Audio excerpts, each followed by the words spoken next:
Hi friends, എല്ലാവർക്കും tips or happy ലൈഫിന്റെ പുതിയൊരു വീഡിയോയിലേക്ക് സ്വാഗതം. മുടി കൊഴിച്ചിൽ അകറ്റാനും മുടി വളർച്ച കൂട്ടാനും സഹായിക്കുന്ന, അതായത് മുടിയൊട്ടും വളരുന്നില്ല എന്നൊക്കെ പറയുന്നവർക്ക് അതിൽ നിന്ന് ഒരു മോചനം നേടാനായിട്ട് ആഗ്രഹിക്കുന്നവർക്ക് പറ്റിയ ഒരു നല്ലൊരു ഓയിലാണ് ആവണക്കെണ്ണ അല്ലെങ്കിൽ കാസ്റ്റർ ഓയിൽ. അപ്പോൾ അതെങ്ങനെയാണ് ഉപയോഗിക്കേണ്ടത് എന്നുള്ളതിനെ കുറിച്ചാണ് നമ്മുടെ ഇന്നത്തെ വീഡിയോ. നമുക്ക് പല രീതിയിൽ പല ഹെയർ പ്രോബ്ലംസ് ഉള്ളവർക്ക് ഉപയോഗിക്കാം കേട്ടോ. അപ്പോൾ ഇതിൽ ഒരുപാട് ആൻറ്റി ഓക്സിഡൻസും അതുപോലെ തന്നെ ഒമേഗ 3 ഫാറ്റി ആസിഡ്സും മിനറൽസും ഒക്കെ അടങ്ങിയിട്ടുണ്ട്.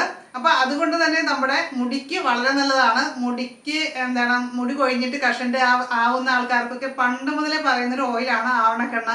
അതുപോലെ തന്നെ താടി വളരുന്നില്ല, ഇങ്ങനെയുള്ള പ്രശ്നങ്ങൾക്ക് ചെറുപ്പക്കാർ ഉപയോഗിക്കുന്ന ഒരു ഓയിൽ കൂടിയാണ് ആവണക്കെണ്ണ. അപ്പം നമ്മൾ ഇന്ന് നമ്മുടെ ഹെയറിൽ ആവണക്കെണ്ണ ഉപയോഗിക്കുന്നത്, ഹെയർ എന്ന് പറഞ്ഞാൽ നമുക്കിപ്പോൾ ഈ പറയുന്ന പോലെ താടിയിലും മീശയിലും ഒക്കെ എല്ലാവർക്കും യൂസ് ചെയ്യാം കേട്ടോ. ഉപയോഗിക്കാൻ പറ്റുന്ന വിധത്തിൽ നമ്മൾ ആവണക്കെണ്ണ എങ്ങനെയാണ് യൂസ് ചെയ്യുന്നതെന്നാണ് കാണാൻ പോകുന്നത്. അപ്പോൾ വീഡിയോയിലേക്ക് പോകുന്നതിന് മുമ്പ് നമ്മുടെ ചാനൽ ആദ്യമായിട്ട് കാണുന്നവരൊക്കെ സബ്സ്ക്രൈബ് ചെയ്തേക്കുക. നോട്ടിഫിക്കേഷനായിട്ട് ബെല്ലൈക്കൺ ക്ലിക്ക് ചെയ്തിട്ട് ഓളതോടി സെലക്ട് ചെയ്യുക.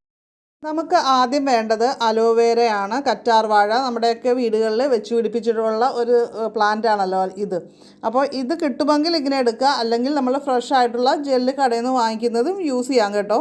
ഹെയർ ഗ്രോത്തിനെ നല്ല രീതിയിൽ പ്രൊമോട്ട് ചെയ്യുന്ന ഒരു കാര്യമാണ് നമ്മുടെ അലോവേര. അതുപോലെ തന്നെ മുടിയുടെ കട്ടി കുറഞ്ഞു പോകുന്ന അവസ്ഥയുള്ളവർക്കെല്ലാം നല്ല റിസൾട്ട് കിട്ടുന്നതാണ് അലോവേര. അതുപോലെ നമ്മുടെ സ്കാൽപ്പിലെ പ്രശ്നങ്ങളൊക്കെ അകറ്റാൻ, ഡാൻഡ്രഫ് പോലുള്ള കാര്യങ്ങൾ കുറയ്ക്കാനായിട്ട് ഗുണം ചെയ്യും. ഞാനിവിടെ ഒരു കഷ്ണം അലോവേര എടുത്തിട്ട് അത് തൊലിയൊക്കെ ചെത്തി അതിൻ്റെ ഉള്ളിലെ ജെല്ല് മാത്രമായിട്ട് ഇവിടെ ഒരു ബൗളിൽ എടുത്തു വെച്ചിട്ടുണ്ട്. ഇതിലേക്ക് നമ്മൾ 1 സ്പൂൺ വെളിച്ചെണ്ണ ചേർത്ത് കൊടുക്കുന്നുണ്ട്. അടുത്തതായിട്ട് നമ്മൾ ചേർക്കുന്നത് ആവണക്കെണ്ണയാണ്. ഇതും നമ്മൾ വെളിച്ചെണ്ണ ചേർത്ത് അതേ അളവിൽ തന്നെ ചേർത്ത് കൊടുക്കുകയാണ് വേണ്ടത്. എന്നിട്ട് നന്നായിട്ട് ഇളക്കി യോജിപ്പിക്കുക. അപ്പോൾ നമ്മുടെ ഈ ആവണക്കെണ്ണയുടെ ഒരു പ്രത്യേകത എന്ന് പറയുന്നത്, അത് നമ്മുടെ മുടി വേരുകളിലേക്ക് വേഗത്തിൽ ഇറങ്ങിച്ചെല്ലാൻ കഴിവുണ്ട്. അതുകൊണ്ട് തന്നെ നമ്മുടെ ഹെയർ റൂട്ട്സിന് ബലപ്പെടുത്താനൊക്കെ ആവണക്കെണ്ണ യൂസ് ചെയ്യുന്നതിലൂടെ സാധിക്കും. അപ്പം നമ്മൾ ഈ ഒരു രീതിയിൽ ആവണക്കെണ്ണ യൂസ് ചെയ്താൽ മതി. താരനൊക്കെ മാറിക്കിട്ടാനും നമ്മുടെ ഈ ഒരു നമ്മൾ ഇന്ന് കാണിച്ച ഈ ഒരു രീതിയിൽ ആവണക്കെണ്ണ യൂസ് ചെയ്യണത് നല്ലതാണ്. അതേപോലെ തന്നെ കഷണ്ടി ഉള്ളവർക്ക്, മുടി കൊഴിച്ചിലുള്ളവർക്ക്, മുടി വളരുന്നില്ല എന്നുള്ള പരാതി ഉള്ളവർക്കും ഇത് യൂസ് ചെയ്ത് കഴിഞ്ഞാൽ നല്ല റിസൾട്ട് കിട്ടും. അപ്പോൾ നമ്മളിത് നേരെ അങ്ങോട്ട് അപ്ലൈ ചെയ്യുന്നതിന് പകരമായിട്ട് ഒന്ന് ഡബിൾ ബോയിൽ ചെയ്തിട്ട്, അതായത് കുറച്ച് ചൂട് വെള്ളത്തിൽ കുറച്ച് സമയം നമ്മൾ ഈ എടുത്ത് വെച്ചിരിക്കുന്ന ഓയിലും അലോവേരയും ചേർന്നുള്ള മിക്സ് ഇല്ലേ, അത് വെച്ച് കുറച്ച് ഒന്ന് നേരിയ ചൂടാകുമ്പോൾ നമുക്ക് ഹെയറിൽ അപ്ലൈ ചെയ്യുന്നതാണ് കൂടുതൽ റിസൾട്ട് കിട്ടാനായിട്ട് ആവണക്കെണ്ണ യൂസ് ചെയ്യുമ്പോൾ നല്ലത് കേട്ടോ. അപ്പോൾ ഇനി നമുക്ക് ഓയിൽ അപ്ലൈ ചെയ്യുന്ന സ്റ്റെപ്പിലേക്ക് പോകാം. അപ്ലൈ ചെയ്യുന്നതിന് മുമ്പായിട്ട് എപ്പോഴും ശ്രദ്ധിക്കേണ്ട കാര്യം, നമ്മുടെ മുടി വൈഡായിട്ടുള്ള കോമ്പ് ഉപയോഗിച്ചിട്ട് ചീകി ചടയൊക്കെ കളഞ്ഞ് വൃത്തിയാക്കി എടുക്കുക എന്നുള്ളതാണ് ഫസ്റ്റ് സ്റ്റെപ്പ് കേട്ടോ.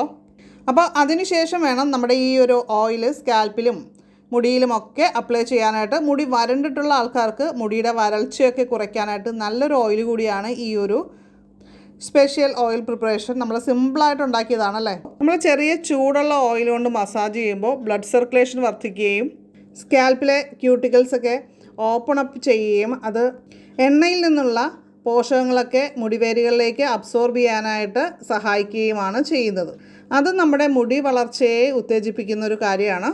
അപ്പോൾ നമ്മൾ ശ്രദ്ധിക്കേണ്ട കാര്യം, നമ്മൾ ആവണക്കെണ്ണ കൂടുതലായിട്ട് ഡയറക്റ്റ് മുടിയിൽ അപ്ലൈ ചെയ്യാനായിട്ട് നമുക്ക് സാധിക്കില്ല. കാര്യം ഭയങ്കര തിക്കായിട്ടുള്ള ഓയിലാണ്. അങ്ങനെ ചെയ്തു കഴിഞ്ഞാൽ നമ്മുടെ ഫേസിലേക്കൊക്കെ നന്നായിട്ട് ഓയിൽ ഇറങ്ങി വരികയും ഓയിൽ നന്നായിട്ട് അതുപോലെ വാഷ് ചെയ്ത് കളയേണ്ടി വരും.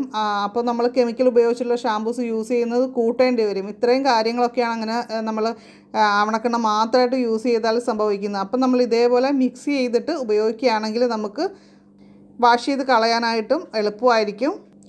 ഇത് നമ്മൾ വാഷ് ചെയ്ത് കളയാനായിട്ട് പുറത്തുനിന്ന് വാങ്ങിക്കുന്ന ഷാമ്പൂ തന്നെ ഉപയോഗിക്കണമെന്നല്ല. നമ്മുടെ ചാനലിൽ ഇതിനു മുമ്പ് ഹെർബൽ ഷാമ്പൂവിൻ്റെ വീഡിയോ ചെയ്തിരുന്നു. അപ്പോൾ അത് കണ്ടിട്ടില്ലാത്തവർ കണ്ടു നോക്കുക.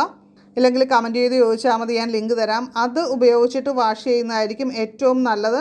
നീറ്റായിട്ട് തന്നെ അതിൻ്റെ ഓയിലിൻ്റെ അംശമൊക്കെ പോയി കിട്ടും. നമ്മൾ ഓവറായിട്ട് എണ്ണ നമ്മളിതിൽ ആഡ് ചെയ്തിട്ടില്ല. മിതമായിട്ടാണ് 3 കാര്യങ്ങളും ചേർത്തിരിക്കുന്നത്. അപ്പോൾ വാഷ് ചെയ്തിട്ട് എനിക്ക് നല്ലൊരു റിസൾട്ടാണ് തോന്നിയത്. മുടിക്ക് അത്യാവശ്യം വരൾച്ചയൊക്കെ മാറിയിട്ട് നല്ലൊരു സ്മൂത്തായിട്ടുള്ളൊരു ഫീലാണ് എനിക്ക് കിട്ടിയത്. നമുക്കിത് ആഴ്ചയിൽ 2 പ്രാവശ്യം ഇങ്ങനെ അപ്ലൈ ചെയ്ത് കൊടുക്കുന്നത് നമ്മുടെ മുടി വളരാനും അതേപോലെ തന്നെ കഷണ്ടിയുടെ ലക്ഷണങ്ങളൊക്കെ ഉണ്ടെങ്കിൽ അതൊക്കെ കുറഞ്ഞു കിട്ടാനും പുതിയ ഹെയർസ് വരാനും ഒക്കെ ഹെൽപ്പ് ചെയ്യും. പുതിയ ഹെയർസ് വരുന്നത് നല്ല ഹെൽത്തി ആയിട്ട് വരും. നമ്മൾ സാധാരണ എത്ര മിനിറ്റാണ് ഓയിൽ അപ്ലൈ ചെയ്തിട്ട് വെയിറ്റ് ചെയ്യുക, അതേപോലെ തന്നെ വെയിറ്റ് ചെയ്തിട്ട് കുളിച്ചാൽ മതി. നീരിറക്കം പോലുള്ള പ്രശ്നങ്ങൾ വരുന്നവർ നെറുകയിൽ കൂടുതലായിട്ട് എണ്ണ ഒഴിക്കാതിരുന്നാൽ മതി കേട്ടോ. മുടി കൊഴിച്ചിലിനുള്ള കാരണങ്ങൾ അല്ലെങ്കിൽ മുടി വീക്കായി പോകുന്നതിൻ്റെ കാരണങ്ങൾ പലതാണ്. നമ്മുടെ പാരമ്പര്യമായിട്ട് തന്നെ മുടി കൊഴിയുന്ന ആൾക്കാർ അല്ലെങ്കിൽ മുടി കുറവുള്ള ആൾക്കാരുണ്ടാകും. പിന്നെ അന്തരീക്ഷ മലിനീകരണം, നമ്മുടെ കേശ സംരക്ഷണത്തിൻ്റെ കുറവ്, നമ്മൾ മുടിയിൽ ഉപയോഗിക്കുന്ന പ്രോഡക്റ്റുകൾ കാര്യങ്ങളും ഒക്കെ എങ്ങനെയൊക്കെയാണ് നമ്മുടെ മുടിയെ മാനേജ് ചെയ്യുന്നത്. ഇത്തരം കാര്യങ്ങളാണ് നമ്മുടെ മുടിയുടെ ആയുസ്, മുടി പെട്ടെന്ന് പോകുന്നതും. അതുപോലെ തന്നെ മുടി നല്ല ബ്ലാക്ക് നിറത്തിലൊക്കെ ഇരിക്കുന്നതൊക്കെ കണ്ടിട്ടില്ലേ ചിലരുടെ, കുറേ ഏജ് ആയി കഴിഞ്ഞാലും. അതൊക്കെ ഈ പറഞ്ഞ കാര്യങ്ങൾ മൂലമാണ്. അപ്പം നമ്മളെ കൊണ്ട് ചെയ്യാൻ പറ്റുന്നത് കേശ സംരക്ഷണം മാത്രമാണ് അല്ലെ. പാരമ്പര്യം നമുക്ക് മാറ്റാൻ പറ്റില്ല. അതുപോലെ തന്നെ അന്തരീക്ഷ മലിനീകരണം നമുക്ക് കുറച്ചൊക്കെ കൺട്രോൾ ചെയ്യാൻ പറ്റും. എന്നിരുന്നാൽ തന്നെ എന്നാലും നമ്മൾ കേശ സംരക്ഷണം ആ ഒരു കാര്യത്തിൽ നമ്മൾ നന്നായിട്ട് ശ്രദ്ധിക്കുക. അപ്പോൾ ശ്രദ്ധിച്ചു കഴിഞ്ഞു കഴിഞ്ഞാൽ നമുക്ക് നല്ല ഒരു റിസൾട്ട് അല്ലെങ്കിൽ വ്യത്യാസം നമുക്ക് കൊണ്ടുവരാനായിട്ട് ഉറപ്പായിട്ട് സാധിക്കും. അപ്പോൾ ഇന്നത്തെ വീഡിയോ ഇഷ്ടപ്പെട്ട് കഴിഞ്ഞാൽ ലൈക്ക് ചെയ്യുക, ഷെയർ ചെയ്യുക. അതേപോലെ നിങ്ങളുടെ അഭിപ്രായങ്ങൾ, ഡൗട്ട്സുകൾ ഉണ്ടെങ്കിൽ അതും വീഡിയോയുടെ താഴെ കമൻറ്റ് ചെയ്യാനായിട്ട് മറക്കരുത് കേട്ടോ. അപ്പോൾ നമുക്ക് മറ്റൊരു നല്ലൊരു വീഡിയോ ആയിട്ട് ഉടൻ തന്നെ വീണ്ടും കാണാം. നന്ദി, നമസ്കാരം.